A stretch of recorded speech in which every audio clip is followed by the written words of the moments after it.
Welcome to the Lovecars on the Grid podcast, your global motorsport roundup with me, Tiff, Needell and Paul Woodman.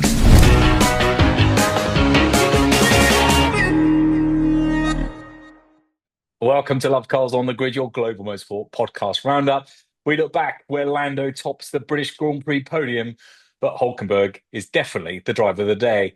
Young stars shine in single-seater support races. There was shocking news in Indycar, and we found out that Alex Palau is human after all. Yeah, I know, believe it or not. Van Gisberg sweeps the streets of Chicago in NASCAR. There's some crash bangs and wallops there. And Bradley Ray's run of wins is finally broken in British Superbikes. Now, I want to talk about the news because I'm really irritated about something, but I don't want to start off on a bad foot when it was just such an epic weekend at Silverstone. And you were there, bit wet, bit dishevelled, bit knackered, but Lando winning. We can do the quick gossip then quickly before we go on to the wonderful Lando winning the British Grand Prix. Because yes, Tim Mayer, you were talking about that, has put his hat in, no, not his hat, the hat in the ring to try and outvote Ben Sulayem.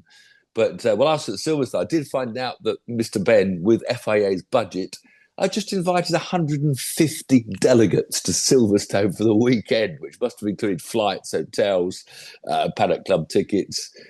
So this is what Tim Mayer's up against. You know, it's a huge task to try and turn around the juggernaut that is. And Ben, he sacked someone else, did he? Or someone else said a letter? Yeah. So Ben Cousins, he was the vice president of the Royal Automobile Club. He has been removed as the Britain's representative of the FIA Senate. So, I mean, you know, sounds like a big deal. Ben Cousins, VP of the RAC, is fairly big deal, and he's removed him from the Senate, replaced by Azerbaijan Anur Alabrakov. Obviously, someone that knows a lot about Formula One. But he's known to be a big supporter of Ben Sulayem. So, was he one of the ones invited to Silverstone, do you think, on an all-expenses trip, perhaps? Probably, but I don't think there's many CEOs of any business that would pay for 150 people. What ROI are you going to get? What return on your investment are you going to get by doing that? He knows what his is because they're all going to vote for him. It's wrong. It's really wrong. But then what happens? What happens? Because you can't do anything about it. You can't get it out now. That's Vegelot. Back to Lando winning. It's a Senate. British Grand Prix.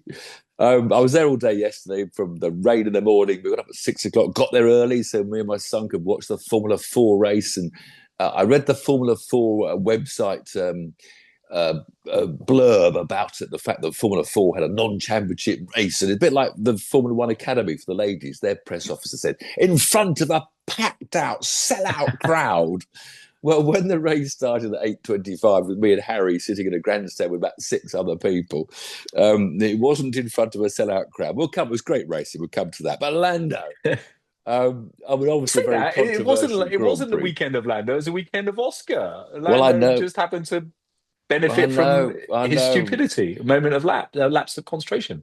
And Oscar looked unbeatable. I mean, he hounded. Lando dropped back at the start. You know, it was about 3 or 4 seconds behind. You know, Oscar went after Verstappen, hounded Verstappen, and Verstappen, of course, Max had got this low downforce set up.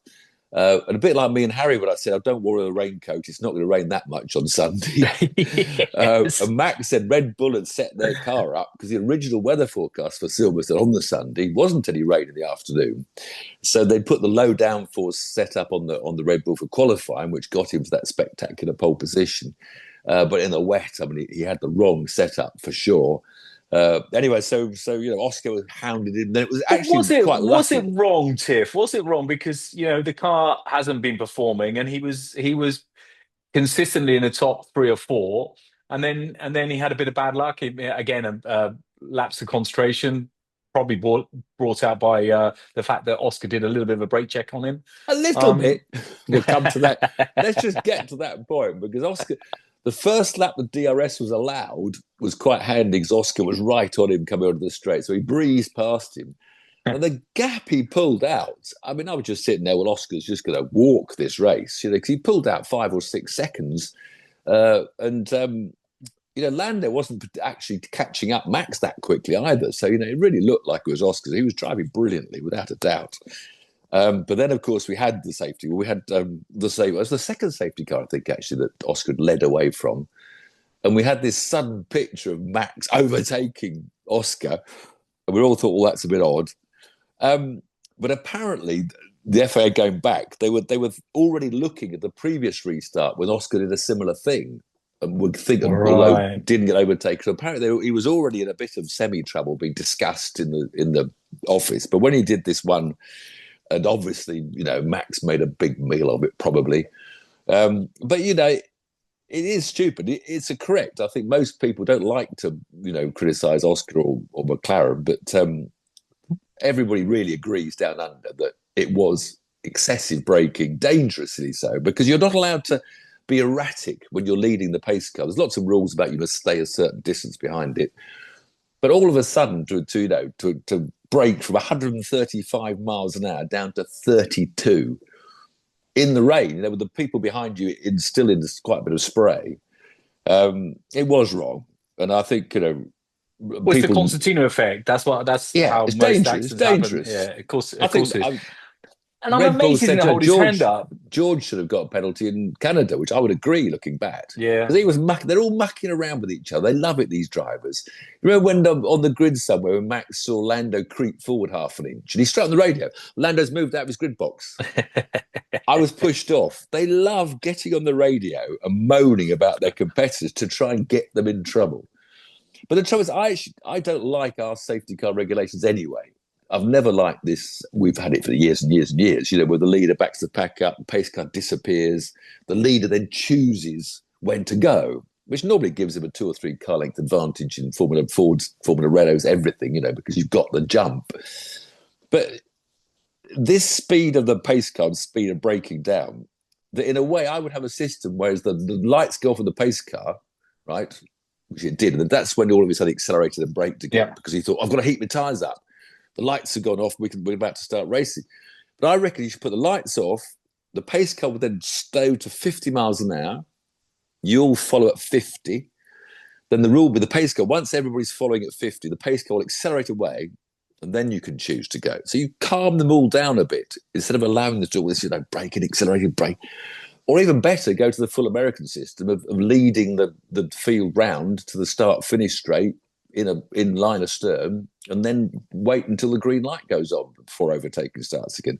I've never liked this modern system of waiting. Yeah, I don't know whether your solution is a good one. 50 is unbearably slow, but I get the sentiment behind it, just to calm everything down, because it's a bit silly. But you know what it's like. It's not just warming tires where you're weaving and accelerating.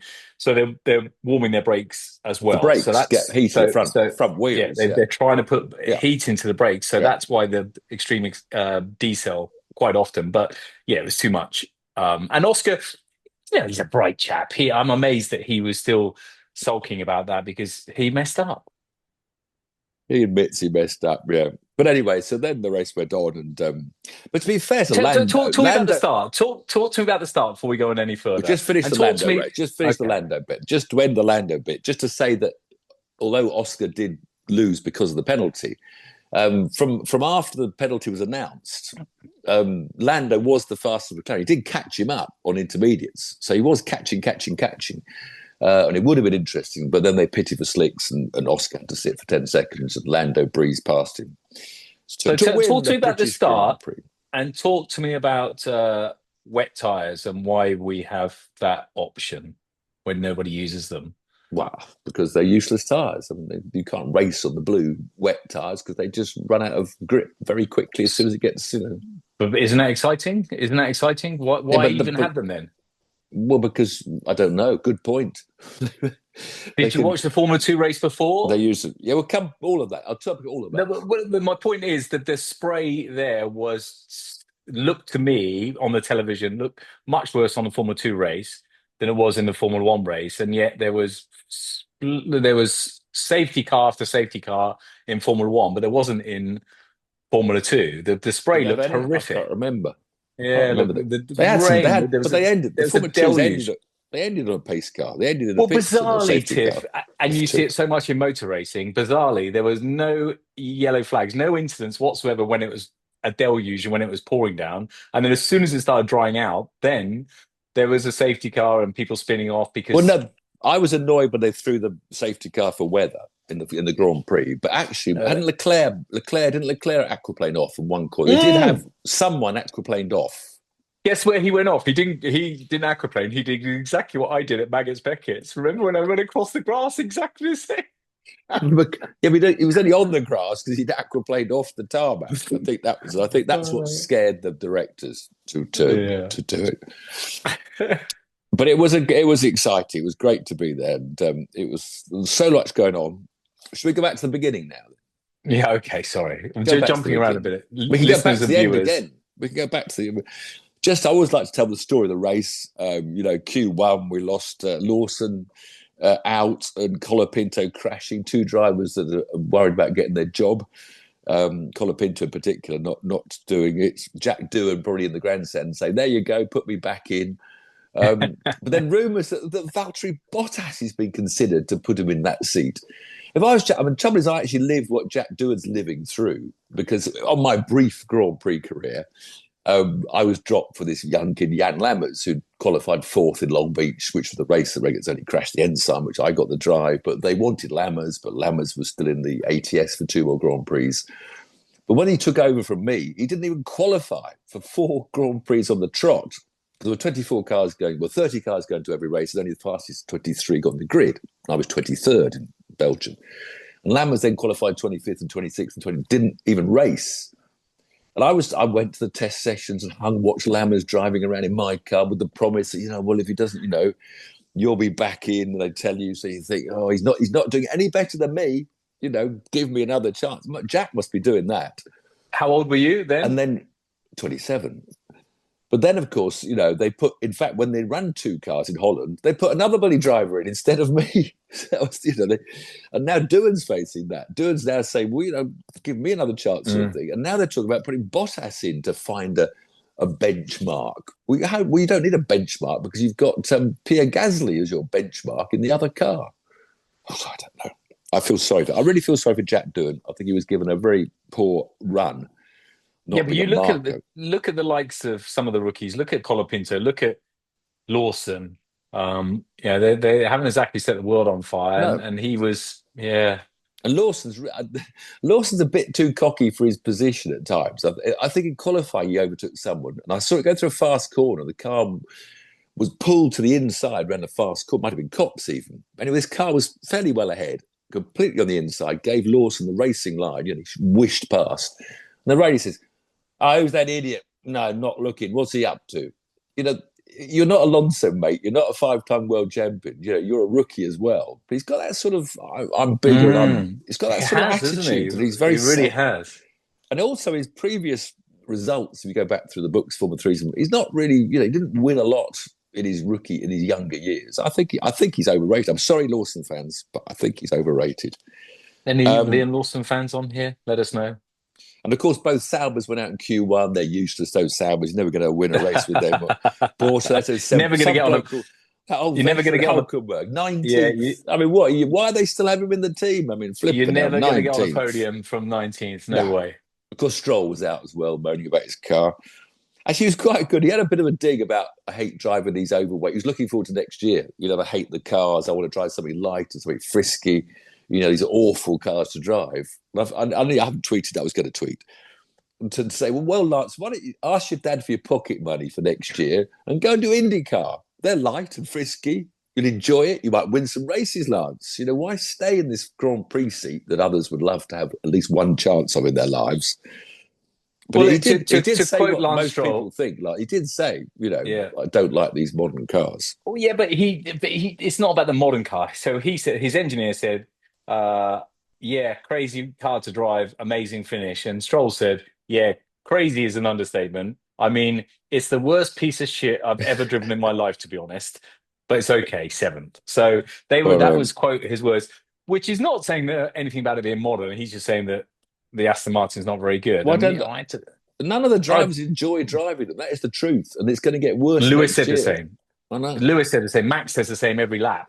Before he put in that pole position, it was, it won't brake, it won't steer, it won't do this, it won't change gear, and then he puts it in pole position. But of course, we had the Bearman drama at the end of Q1. He's still a child behind the wheel. I always think Ollie's a bit of a child. And, it was a red flag situation. So he suddenly had in his mind, what shall I do? I'll practice my pit in for the race. It accelerates up to a reasonable speed, And of course, he'd been going round behind the safety car for 2 laps, so his brakes still got cold. Probably locks up the rears, puts it in the wall, gets 4 points on his license. Quite rightly, he was driving badly under a red flag.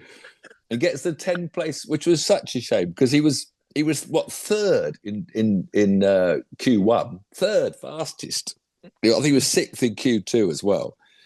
Q2 we lost what both the Williams, Hadjar. They're not going so well, are they? Racing Bulls.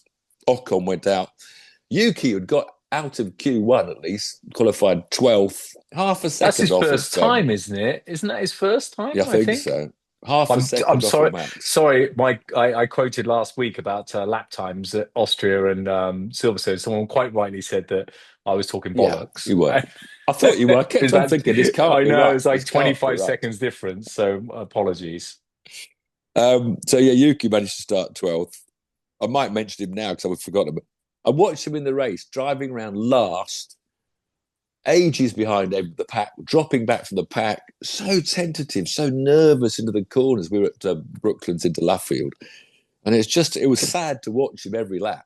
And I think just after the safety car, he knocked Behrman off as well, managed to clumsily understeer into Behrman, the only thing he did in the race. And you have to think, well, what's he going to do now? He's obviously going to be out of that seat. Does he just retire? Will anybody else employ him in F1? He can't really go back to Racing Bulls. You know what he'll do? He'll go and win Le Mans next year with Toyota. Yeah, he'd probably something like that.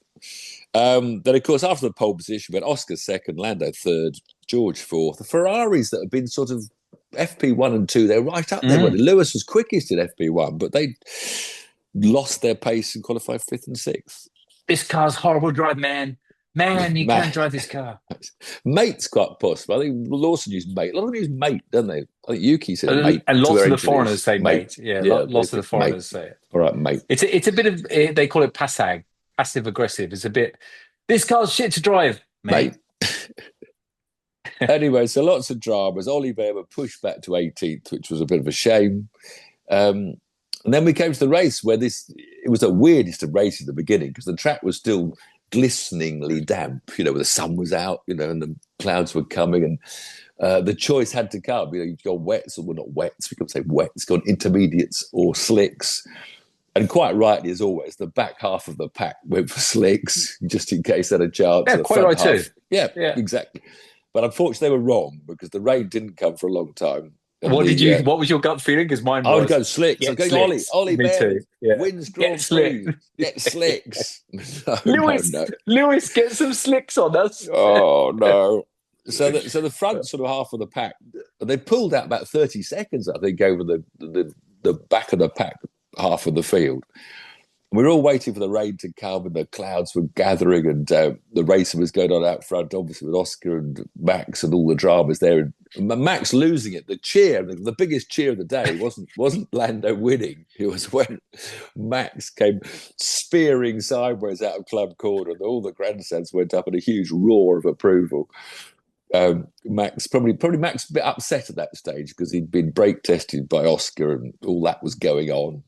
And then he comes out of Cops, and again because you're allowed to restart, early like they did, which is why it was coming out of Cops, not Cops, Stowe corner, rather than out of the final corner. But anyway, so we had all that going on, and Lando catching up, and it was great. But it was funny because the backpack were almost being caught towards the end of the dry period when the intermediates started to wear out and the slicks were then catching. And I think almost the front of the... 3 seconds a lap at one stage. Who was leading the chasers? George, was it? Yeah, George on the slicks was leading the chasing pack. But then they all went in. Then it rained. But then you feel because when it was like that, George is going to do it now. 3 seconds a lap faster, and they don't want to come in. But that didn't materialise at all. But by then we'd already lost. Colapinto couldn't even get out of the garage, which was a bit of a shame for him. He's having a bad time. They couldn't get the car into gear or something. I don't know. But he's never got out of the box. Then Lawson, of course, the other driver looking for a good result to keep his drive, got punted off by. Well, it was by Ocon, but then to be fair to Ocon had Yuki coming up his inside, going into that kink after the hairpin in the stupid complex part of the road. So Lawson got punted out by Ocon. Then Borsaletto fell off all on his own. And then Hadjar ran into the back of the rookies. Actually, when you think of that, when you go back to the Australian Grand Prix, when Antonelli was the only rookie that sort of didn't fall off in the rain, we had, Colapinto, but he was pushed. We had Borsaletto fell off on his own, didn't you, I think? And then we had this horrifying moment when Hadjar went into the back of Antonelli, screaming down the straight, beginning to brake for Stowe Corner. And it's amazing when you're on board, because you always think, I was watching, in fact, those rear lights flashing in Formula 2, Formula 3, they're so bright. How drivers sit behind those lights, like you can't overtake me for an hour of a race or half an hour with these three huge flashing red lights. I don't know how they do it. Unless the drivers sit so low in the car, they can't see. Maybe you can't see them. I remember we did a race in Barbados, Bushy Park in Caterhams, and it was a night race. And Charlie Lower, he's very clever, very good driver. And they left their rain lights on, their fog lights, and following that at night time, my goodness, you couldn't see anything. So it was very, very clever. Oh, no, I didn't realise that. I made a mistake. Well, actually, I did a historic race, or a GT4 race at Silverstone, went into the dark almost. And there was someone that had not just a red light, the regulation voltage, rampage, whatever it is, but had like a spotlight on the back of his car. So I was coming onto that, what's the Waterloo? Not the Waterloo, the Wellington Straight, the main straight down to Brooklyn. So this Waterloo. But he was at the end. He was braking and I was at the beginning, and all I could see was huge red lamp. And I think, well, is that a red flag? So you got to think of something like that. So a bit, hold on a minute. There should be a regulation with that. But anyway, whatever. Isaac didn't see Antonelli quick enough, despite all the rear lights, and punted him off. So what happened then with what happened with who got third place? I forgot. Well, then we come to the battle for third place. So now we build up. So we've got rid of the McLarens. They've all disappeared. And they were so far ahead. And all of a sudden we're seeing Lewis come back, and the crowd's getting excited because, hold on, Lewis, he's going to get another podium. He's had 12 on the trot, which is the most of any driver at the same circuit ever. 12 podiums on the trot. Must have about 6 wins, I think, or 5. I thought he was going to get it when so it was raining. I was getting excited. So strong in qualifying. But then, when I started getting excited about Hamilton, I suddenly thought, hold on a minute. The bloke he's catching for a podium is this bloke called Hulkenberg. And of course, knowing that the Hulk hasn't had a podium and it is such a great driver, my loyalty was split, because I always said, no, we give Hulkenberg a podium. Go on, let's have Hulkenberg having a podium from 19th. And I haven't got a lap chart or anything or any such. I don't think he overtook anyone. And that is the bizarre thing of him sitting in third with all the pace cars and safety cars and when you change your tyres and strategy going on. I'm not sure he overtook anyone from 80. Well, obviously the first corner he got past Yuki, who clobbered into Lawson. That's 2 places, 17th. And he was the back of the pack that ran on wet tyres. So he was in the first half of the field. So that was his first huge advantage. He did do some overtakes, but you're right. In the main race, hardly very few. So then he was really quick. Hamilton was struggling. Went to the slicks. I think Hamilton came out the pits on the slicks and fell off at the first stupid complex corners and lost a lot of time. It got very close to Hulk when they were still on intermediates, and when they stopped for slicks, Hamilton made a mistake, so it gave Hulk quite an easy run to the finish. So that was brilliant. Everyone enjoyed that. And Hulkenberg, of course, he's a driver he's had such a pedigree. His first year of car racing, he won the BMW championship, single-seater series for BMWs. He won the Formula 3 championship. He won the Formula 2 championship. He won the A1 GP. That's when I first saw Hulkenberg, when he was 19 years old, and that fabulous A1 GP racing for Germany. These horrible old-fashioned cars, which were brilliant. They sounded like Cosworth DFEs crackling on the overrun.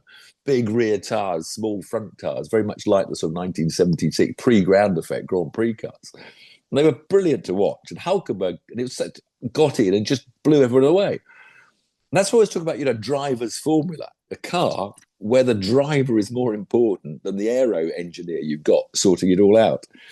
Then he won Le Mans, of course, and now finally in his 239th Grand Prix, he's no longer the longest Grand Prix driver without a podium finish. Loved by everybody. And loved by everybody, including Max Verstappen, who was one of the first to congratulate him. And genuinely, I Yeah. don't know whether you saw the clip, but Max pulled up alongside him, and Yeah, he was yeah, I did see the. punching the sky as if he'd won himself. He was just so thrilled for him. Uh, The only two people that weren't thrilled for him, and I felt a bit. There's a lot of chat about this online. I did feel a bit sorry for him on the podium. His first podium, my first podium was at Silverstone. Actually, it wasn't, but technically, in the scrutiny yeah. ring bay in front. Yeah, right. Yeah, but then so with the champagne, the first podium, and the two other guys are pouring a champagne all over you because it's the first podium, and they were a bit sulky, it seemed, McLaren, and it was all about them, and they didn't really integrate with Oh Hulk God, I saw that as on the. well. I didn't bother to get involved with that. Yeah, well, it's yeah, I'm sure it's nothing. So Hulkenberg has scored 31 points in his last four Grand Prix, which is 2 points more than the entire Red Bull team. Well, He Lewis was did. fourth. Yeah, Max was fifth, of course. So Max, but amazing watching Max. You worry about these regulations races, and Max, the most brilliantly talented driver on the grid in the wet on intermediates, and he couldn't overtake anyone without But you, DRS s- round Silverstone. He was just stuck in a pack but between a you told me this Williams. before. It's the car. It's not the because I Yeah, always but I was said why hoping. Yeah, but I in was the wet. hoping in wets. I was hoping in the Yeah, wet that that because your braking yeah, distance is longer, yeah. Max would overtake someone, and yet he couldn't, which was sort of amazing. I just and same with Well, Leclerc was in the back of the same pack yeah. behind Sainz or behind Albert. He couldn't go anywhere. Well, I tell you who surprised me. Well, it doesn't surprise me anymore because we mention him a lot when it rains. One of the best wet weather drivers, whether you like him or not, is Lance I Stroll. know he had a good He run, is but phenomenal. He's really, really, really good in the wet.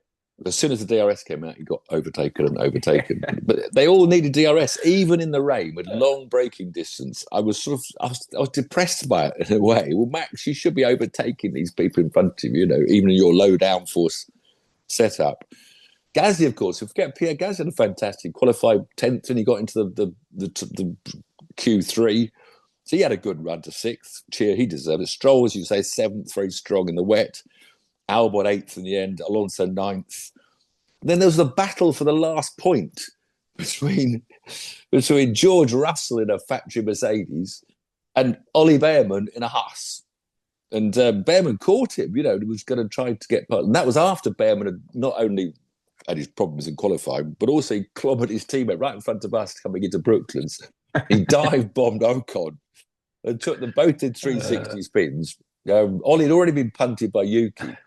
And he actually cut off the whole of Luffield because he got punted going into the left-hander of Brooklands and probably drove across the grass, missing out Luffield completely and rejoined sort of on the pit lane entry to the club circuit. And then he did the same thing when he spun off with Ocon with bits of carbon. So he had an eventful weekend, Ollie, as always. But Who else was in BRDC? Who did you see? See Jason Plato?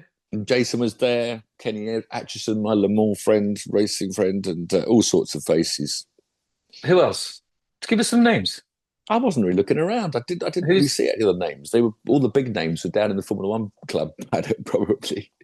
Did you It's go all up on the terrace or was it's it all too the wet on the guests. roof? No, I just went to the grandstand. Me and my boys sat in our seats, watched. On the end of the race, Brilliant. just one thing. My last note is sadly that the only car that was lapped was Yuki Tsunoda. Oh dear. How about that for dramatic effect? Did you like that? That was like a boom boom. The only car that was lapped was Yuki Tsunoda. The iPad fell down Oh, for those of you that Yuki. aren't You're not watching. For watching. those of you who are listening on Spotify, Oh, and Yuki. I now you feel got a funny old angle. terrible. No, he's gone. He's gone. If he lasts the end of the season, which I'm sure he will because of the whole Honda thing, but he'll be in sports cars or something tasty. Don't you worry about that. So quickly, support races, because I was there watching every race. Formula 2, the American Jack Crawford made a tremendous start. All wet. It's all wet. All these races involving rain. Made a great start, burst between the front row two to lead all the way. Chased by Alex Dunn, this young Northern Ireland boy that had that McLaren run in the Red Bull ring, did so well. Big star for the future. But he couldn't really mark a challenge. He was just there.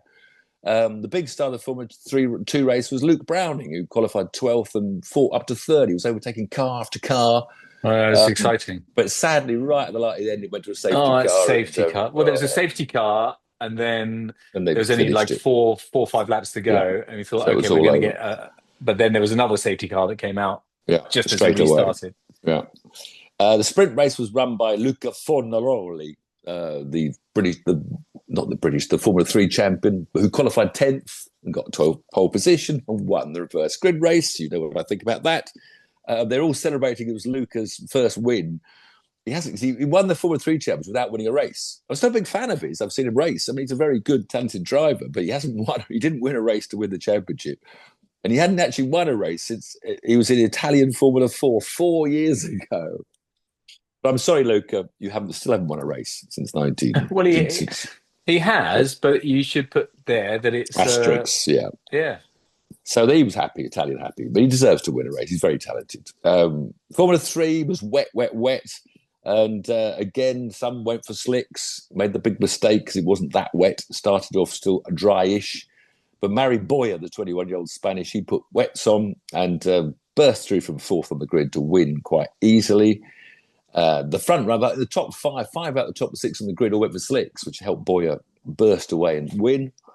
In the sprint race was won by, guess what position the sprint race winner had qualified? 12th fastest in qualifying meant that the Thai driver Tassanapol Intrafu Vasak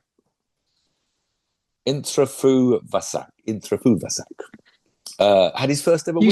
You still got to stay out in front. It's it's different if it's somewhere like Brands Hatch, and it's really hard to overtake. So difficult. You've got no DRS in the wet and the rain. So you've got if Max Verstappen can't overtake Williams. Okay, Tiff. When you're driving in the wet and you're leading, you have got no idea what the grip's like. Everybody's watching you. Very good drivers. They're all very good drivers. I mean, he's not a useless driver. He hasn't won any races in his life, but he has now. He's won one with an asterisk next to it. Yeah, right. Sorry, Tassanapol. I'm sure you're still drinking champagne, but. That's a funny story about the champagne because Sauber had no champagne, so Mercedes and a few of the others donated some champagne. And what a brilliant thing to watch that team, because you know what it means to them. Wow, they were just absolutely over the moon. Shame about their colour scheme and their sponsors, but there we go. Formula 4 non-championship race attracted a few outsiders, not as many as I thought would turn up. It was great racing, lots of overtaking on mid-pack, but both races were won by Juan Pablo Montoya's new protege, this Colombian kid, Salim Hanna. 15 years old. They get there too young. It's getting too young. Wow. So I'm pretty sure he might have done a winter series somewhere, but it's his first full season of car racing, having won kart championships. Everyone wins a kart championship. He's actually concentrated on the Italian Formula 4 championship. And in the 4 rounds so far, he's had 3 podiums. He was second in his first ever race down there. He popped over to Thruxton. Some people are doing other series races here and there. So he did the Formula 4 race at Thruxton the last round and won the third of the 3 races. So he had a win at Thruxton, got used to the English weather, obviously, or the English-speaking world, or English diets, and then promptly won both of the Silverstone races. And the second race on the Sunday, he just romped away. So real talent to look out for, a Colombian Salim Hanna, a Juan Pablo Montoya protege. I was watching, Thomas Bierman was in there. His dad and Oliver were both watching, interesting. So Thomas Bierman, who's doing Formula 4 this year, had a 5th and a 4th. He was up there. He was running 3rd in race 2 we were watching. So another Bierman tried to climb the ladder. I watched Ella Lloyd with interest because she's one of the more exciting young girls doing F1 Academy. She's incredibly inexperienced, a young Welsh lass, 19 years old, no karting. That's what I like about it, because this obsession that if you don't start karting at 6 years old, you'll never be a Grand Prix driver. If you don't start karting at 8 years old, you've got no chance. If you don't start karting, drives me mad. You don't have to do karting if you're talented. I always tell people like Lewis Hamilton and Jenson Button, their first year of karting, they blew everyone away. Bloody hell, there's a talent there. This is when they're 8 or 12.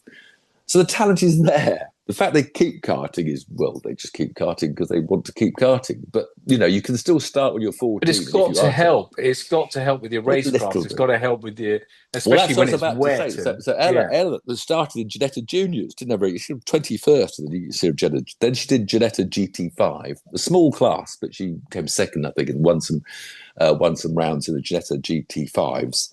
And has had one win now in Formula Academy. But I was just watching, we talk about, so I always thought it's the aggression that boys have. I know this is sexist maybe to say that girls don't have the same aggression in general in public in the world. I don't know. But she really sticks her elbows out.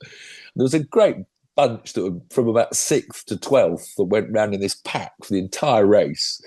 And Ella was dive bombing, then getting re-overtaking and dive. She was absolutely giving as good as she took. So good. I'll be watching out for Ella at the next Formula One Academy. Maybe she's the woman that will make it all the way. So entertaining. So wonder, and just to be there, get there 8:30, watch all the races. Don't just wait for the drivers' parade to go round with a lot of little tiny figures covered in umbrellas from the rain. And really enjoy my day at Silverstone. Good. Why weren't you there? No free ticket, probably, so you didn't. Yeah, exactly. Yeah. I'm still working on my BRDC membership. Yeah, nominations. I'll nominate you later. I'll think about it. I'll have it in mind. So whistling around the world. Indycars went to Mid-Ohio, this wonderful uphill, downhill, tight track.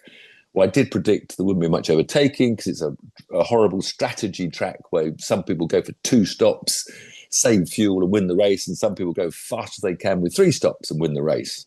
And it was a classic battle between the 2 strategies because there's the famous Scott Dixon who can save more fuel than anyone on this planet. Qualified 9th and in the warm-up set his car up for fuel saving and went for the 2-stop strategy. Whereas Alex Palou, this mercurial championship leader, champion many times already, possibly says he's better than Max. He says he's better than Max. I never said that. That's his quote. Who Alex does. Palou says he's better, is he? Yeah. Anyway, so he was driving flat out and his strategy was winning. Finally, towards the end, with 6 laps to go, they both had their final stops. He came out ahead and was going to win the race in Mid-Ohio with Dixon second. And he fell off all on his own. Going through this it's a wonderfully complex track. There's no runoff area, no curbs will save you. You've got your wheels now on the grass. You've got to back off the throttle. You're not going to be able to hold it. And so Dickie swept by to win. So Scott Dixon using all his Lundgaard was third in McLaren. Louis Foster, our young British rookie that was on pole at Road America and was 6th on the grid this Mid-Ohio. He ran 6th early on. Then whatever strategy he did, I've no idea, but he was suddenly buried in the teens and finished 14th. So quite what went wrong with Louis, I don't know in the race, but a talent is waving the British flag in IndyCar. NASCAR was staying sort of not in America, but North America. No, in America. Detroit's in America, isn't it? Or Chicago is as well. I got it wrong on a tweet. I always say Chicago, Detroit. So Shane Van Gisbergen, as the American, swept Chicago because he won not only the Cup race on the Sunday, the bigger race, but he also won the Formula 2 race, the Xfinity race on the Saturday. Both races he had to come through from 10th, overtaking, working hard. But the leader for a long time was this young 19-year-old, I think, Connor Zilic, who's his teammate, Shane Van Gisbergen's teammate. And Zilic has done a few Cup races, a real talent for the future, great on the road courses as well. He was leading, but they had another safety car, pace car release. And Van Gisbergen just dive bombed poor old Connor into turn 1 and ran him wide, and he had to back out or hit the wall. And Connor just said he was just surprised by it. I got stuffed. He stuffed me into the turn wall, stuffed me into the wall. We didn't say it was dirty, just sort of said, I'm living and learning. And, I didn't expect him to be so aggressive on the first corner of a restart. But that gave Van Gisbergen the win. On the Sunday, he again had to fight hard to win the main race, but he fought from 9th and 10th up to take the lead. And was holding off another youngster, Ty Gibbs, this 22-year-old, who still looks about 12. Every time I see him out the car, this big NASCAR, racing around Daytona at 200 miles an hour or hurtling around road courses. This kid gets out the car, looks about 12. So Ty Gibbs came second. like Tyler Reddick, who put on fresh tyres with about 10 laps to go and overtook 8 people in 10 laps on his fresh tyres, and ran out of laps to take the win. And both Tyler Reddick and Ty Gibbs need that win, to get through the playoffs. So Detroit, it was a road track, wasn't it? Street circuit. Street circuit. Because I saw a big pile up. Lots of 90-degree corners. Of course, you're in America. You don't get many curves on American streets, so very much 90-degree corners. I never thought of that. You're right. Yeah, there's all blocks, isn't it? But nice long straights. That's the thing. Whereas Monaco's got no straights at all because it's a European city. You've got nice long straights where you can let them loose.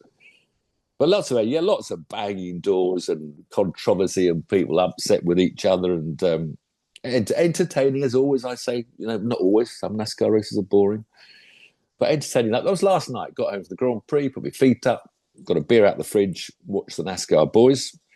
Meanwhile, up in Scotland, the British Superbikes were going, and finally someone's beaten Bradley Ray. He must have won about 9 on the trot, I think, on his Yamaha. It was nice and wet and slippy. And on race 3, the local boy, Rory Skinner, on his Ducati, broke the run of wins. But you don't want Knock Hill to be wet and slippery because it's so spectacular. The leaps and jumps and the downhills, it's really undulating. It's a tiny little circuit, but it's brilliant. In fact, the same race gave Fraser Rogers, who's not actually Scottish, his first podium on a Honda. So funny weather and the ups and downs of Knock Hill.